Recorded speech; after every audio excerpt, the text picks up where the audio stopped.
आज से हम लोग ब्रिज इंजीनियरिंग की शुरुआत करेंगे। ब्रिज इंजीनियरिंग,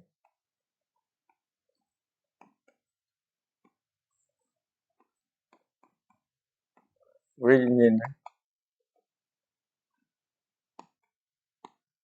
इसका जो आईआरसी कोड है that is IRC 78 2024 initial code है। इसके बाद एक के बाद इससे जुड़े हुए IRC 5, IRC 6 या सॉइल इन्वेस्टिगेशन देखेंगे। तो आज जो IRC 78 का पहला चैप्टर है, इसके बाद राउंड से ब्रिज पियर फाउंडेशन डिजाइन के लिए जो सबसे बेसिक रिक्वायरमेंट होती है that is determination off score depth. तो उसको जानने के उसकी कैलकुलेशन जानने के पहले स्कोरिंग क्या होती है ब्रिज की, उसके बारे में जानना जरूरी है। तो जो कोई भी ब्रिज कंपोनेंट होगा उसमें फाउंडेशन होगा, पियर होंगे और एक सुपर स्ट्रक्चर होगा, और पियर के अराउंड पानी के तेज गति के कारण कटाव हो जाता है। इस कटाव को हम लोग स्कवर कहते हैं। जब फ्लड आता है या वाटरवे कम हो जाता है, पानी की गति बढ़ जाती है, तो ये कटाव होता है ड्यू टू फोर्स्ड वेलोसिटी। तब वो जो पार्टिकल्स होते हैं, चाहे सॉइल के हों, सैंड के हों एंड रॉक के हों, they are not able to withstand with the velocity of the water. उनका जो रेजिस्टेंस फोर्स होता है कम हो जाता है और वो वहाँ से निकल जाते हैं। दैट इज हाउ स्कवरिंग फॉर्म हो जाती है। ये कभी कभी इतना डेंजरस हो जाता है कि इनका ब्रिज कोलैप्स, और बहुत सारे कारण ब्रिज कोलैप्स के लगभग 46% के आसपास, दिस इज द रीजन, ज़्यादा स्कोरिंग होने की वजह से ब्रिज कोलैप्स हो जाते हैं। तो वी कैन सी हियर, ये जो हमारा पियर पियर कैप, पाइल कैप और कोई राफ्ट या पाइल, ये सब हमारे जो कंपोनेंट होगा दैट विल बी सब स्ट्रक्चर, पार्ट ऑफ सब स्ट्रक्चर। और जो लो ये लोड बियरिंग जिस पे व्हीकल मूव करती है, जो ब्रिज का सेल्फ कंपोनेंट और जो व्हीकल्स के लोड, ये सबको बियर करता है, that will be the super structure जो डायरेक्ट लोड के अंदर होता है। तो और तीसरा जो इनके इसके बीच में बियरिंग का ज्यादातर फिक्स या बियरिंग का कनेक्शन होता है। यहाँ पे बियरिंग प्रोवाइडेड है, इसमें कनेक्शन जो होता है वी कैन से यहाँ पे बियरिंग प्रोवाइड होगी, या इलास्टोमेटिक बियरिंग होगी, कॉर्ड बियरिंग होगी, या बहुत सारी बियरिंग्स होती हैं, या उसके बारे में एक के बाद एक पढ़ेंगे। बट ये फिक्स्ड भी हो सकता है। तो कौन सी कंडीशन में डिजाइनर क्या लेना चाहिए, इन सब के बारे में आगे आने देखेंगे। तो जो सब स्ट्रक्चर हुआ include the pier, the abutment and the foundations.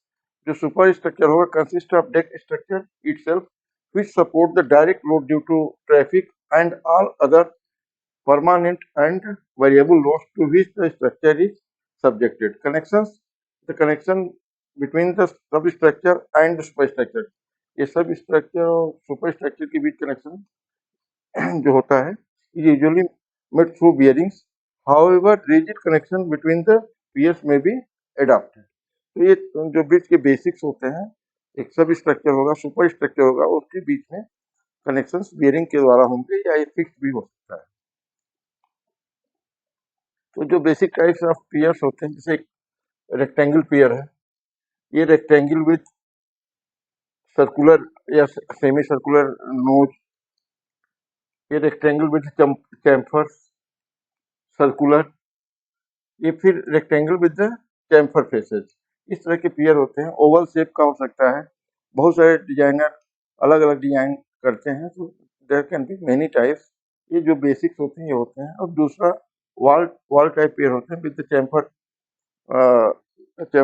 Front, और या तो बिल्कुल वॉल होगा रेक्टेंगल फेस में। तो डिफरेंट टाइप्स के पियर्स हम लोग डिजाइन में यूज में लाते हैं और उसका अपना डिजाइन करते हैं। तो ब्रिज स्क्वायर क्या होता है? It is removal of sediments, may be soil, rock और सैंड। तो ये जो रिमूवल होता है सेडिमेंट्स का, उसको हम स्क्वायर कहते हैं। Bridge square is is removal of sediments, removal of sediment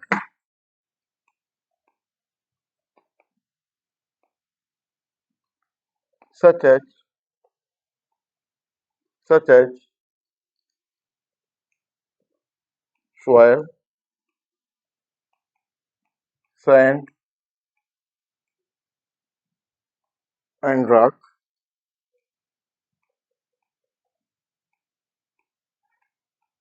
from around beach abutment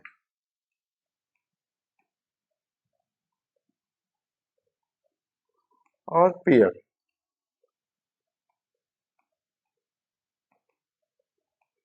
ये जो इसके जो सेगमेंट्स की रिमूवल जिसे हम देख सकते हैं ब्रिज के फाउंडेशन से पूरा उसका नीचे का मटेरियल स्क्योरिंग हो गई है, स्क्योरिंग हो गई जिसके कारण ब्रिज टिल्ट हो गया है।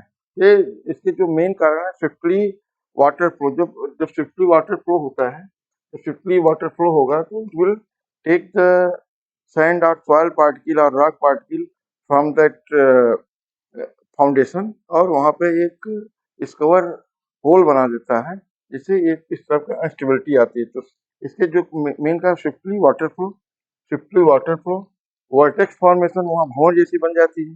जब ये पानी आता है, पियर से टकराता है या वन में टकराता है तो वहाँ एक भौर सी बन जाती है, जिससे को वहाँ की सॉइल को इरोजन कर देता है।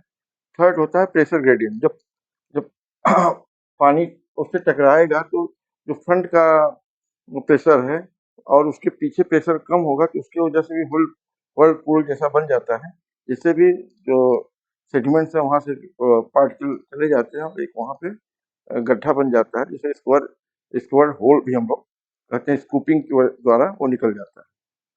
तो अभी removal of sediments such as soil, sand and rock from around the beach abutments or pier due to swift. इसको कैसे निकलता है? ड्यू टू फ्लड में जो वेलोसिटी ऑफ फ्लो बढ़ जाता है पानी का, और जिससे डिस्कवरिंग पियर या कोई भी ऑब्स्ट्रक्शन टकराने के बाद वहाँ पे वर्टेक्स फॉर्मेशन हो जाता है, जिसकी वजह से वहाँ के सॉइल को लेकर के बाहर हो जाता है। सॉइल जो वहाँ या जो भी मटेरियल है वो वहाँ पे स्टैंड नहीं कर पाता है। तो वी कैन सी जो फ्लो हो रहा है ये यहाँ पे वर्टेक्स फॉर्मेशन कर रहा है, जिससे ये भंवर जैसी चीजें बन जा रही हैं, ये भंवर जैसी बन जा रही है पूरा। तो उसकी वजह से जो सॉइल है यहाँ की निकल जा करके वहाँ पर एक इन एंड राउंड स्क्वेयरिंग कर देता है और वहाँ का सॉइल निकल जाए। इससे स्क्वेयरिंग करेगा, यदि उसका ठीक से डिजाइन नहीं है तो फाउंडेशन भी एक्सपोज हो जाएगा, ब्रिज अनस्टेबल हो जाएगा। तो these are we will study mechanism of scour, कैसे डेवलपमेंट ऑफ स्क्वायर होल होता है। तो ये वर्टेक्स सिस्टम है, इसकी पूरी कैलकुलेशंस है, उसके बारे में आने वाले वीडियो में समझेंगे। And local scour due to the acceleration of flow around the pier formation of flow vortex. जब उसके एक्सेलरेशन होता है पानी का तेजी से, यहाँ पे प्रेशर डिफरेंस हो जाएगा, इधर इधर के वाटर इधर प्रेशर डिफरेंस होगा तो पानी वहाँ पे घूम करके और वो सॉइल का इरोजन कर देता है। तो वी कैन सी ये सरफेस वेव्स जो कि हम लोग नॉर्मली देखते हैं, जब पानी टकराता है तो वी फाइंड दैट फ्लो के अंदर फ्लैक्स सी बनी रहती है।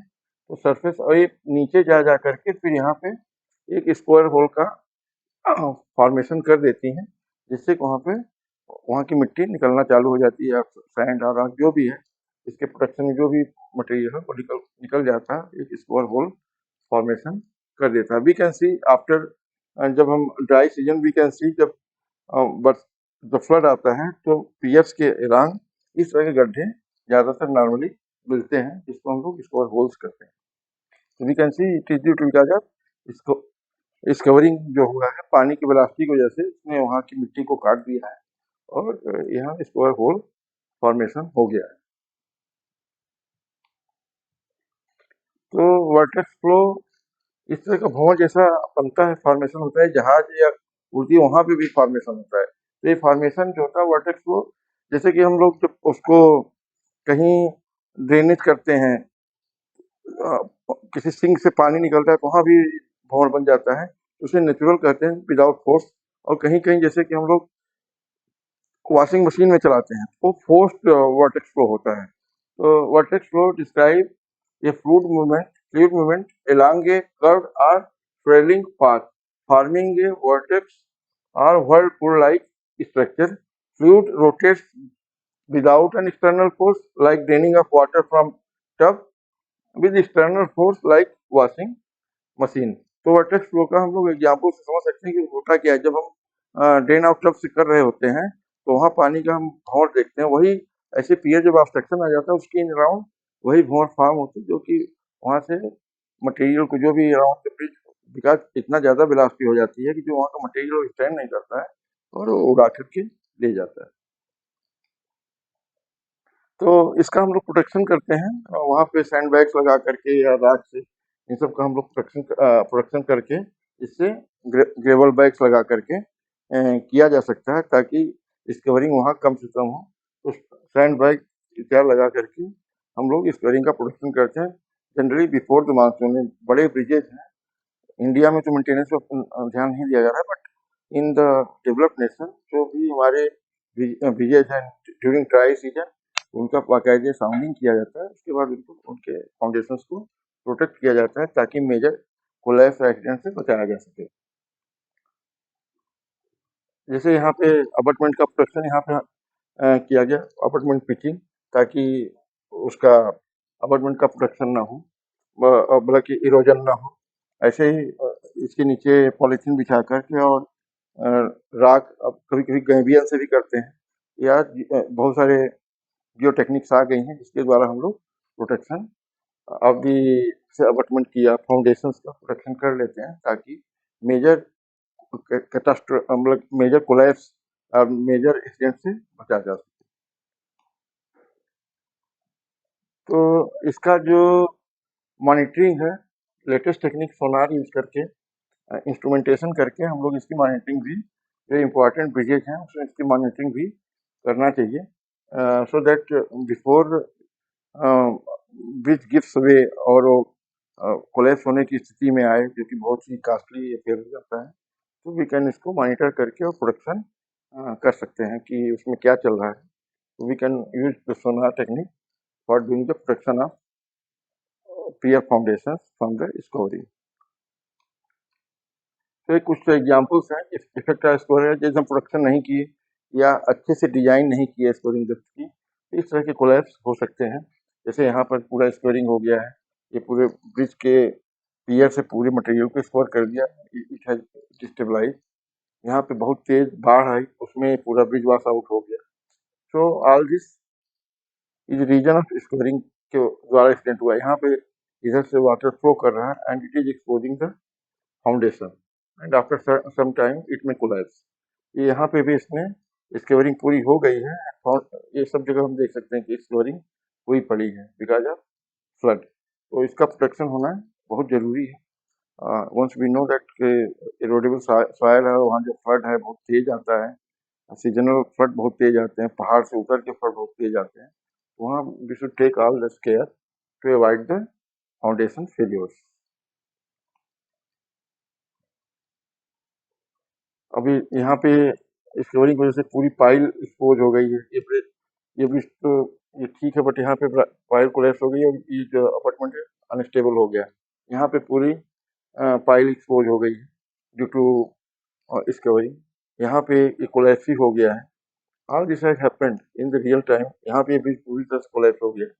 So hence, it is very important to design the bridge structure, especially foundation, for the considering squaring, वहाँ की जो सॉइल है, वहाँ का जो फ्लड कंडीशन है, 100 ईयर्स का फ्लड लेकर के उसकी पूरी कंडीशन की स्टडी करके ही हम ब्रिजेज को हम लोगों को अच्छे से डिजाइन किया करना चाहिए, specially in the alluvial soil, जहाँ पे कटान बहुत तेजी से होगा, या पहाड़ी एरिया जहाँ पे कटान बहुत तेजी से होगा, उन सब जगहों पे बहुत केयर करना चाहिए। Thank you.